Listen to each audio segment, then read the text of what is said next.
আমরা এক ভয়ঙ্কর দুর্বিষহ সময় আমাদের পার করতে হয়েছে। কথা বলা ছিল যেন পাপ, এবং সত্য কথা বলা ছিল আরো পাপ। যিনি সত্য কথা বলেছেন সেটা যদি ক্ষমতাসীন গোষ্ঠীর স্বার্থের বিরুদ্ধে যায় তার কোনো নিস্তার নেই। নানা ধরনের অত্যাচারের নানা খর্ব তার উপর নেমে এসছে। সারা দেশব্যাপী মামলা এবং মামলা জামিন নেওয়ার জন্য এডিটরদের ছুটে যেতে হয়েছে,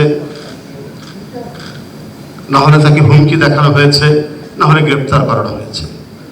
বর্ষিয়ান এবং জ্ঞানদীপ্ত সাংবাদিক আমি মনে করি, কিন্তু এই যন্ত্রণা, এই নিপীড়ন, এই আতঙ্ক, এই বিভীষিকা আমরা সবাই যারা অল্প উচ্চারণে কথা বলেছি, যারা বেশি উচ্চারণে বা বেশি জোরালো ভাষায় কথা বলেছে, প্রত্যেকেই কম বেশি আক্রান্ত হয়েছে। সেই আক্রমণের মধ্যে থেকে আমরা যখন কিছুটা বাঁচার সম্ভাবনা দেখছি, এখনো যে সমস্ত বিষয়গুলি আমাদের সামনে আসছে এটাও কিন্তু আমাদেরকে ভাবিয়ে তুলছে।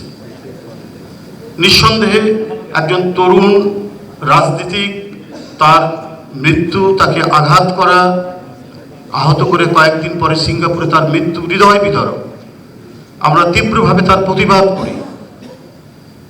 যে কারো তার কথা এবং বক্তব্যের কারণে তাকে জীবন দিতে হবে, এরকম এই পরিবেশের জন্য তো এতদিনের এত রক্ত, এত শহীদ, এত যে জীবন চলে গেছে পৃথিবী থেকে, এর জন্য তো হয়নি।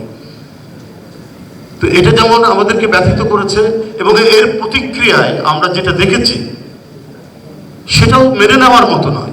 তা কেন হবে? ভিন্ন মত থাকতে পারে, ভিন্ন মতে আমার মতামত যেটা দেওয়ার দেব।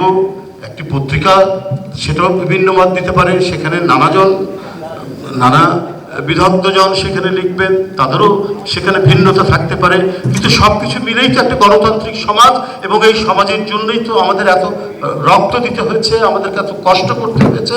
শফিক রেহমানদের মতো মানুষদেরকেও কারাগারে কাটাতে হয়েছে দিনের পর দিন, মাসের পর মাস।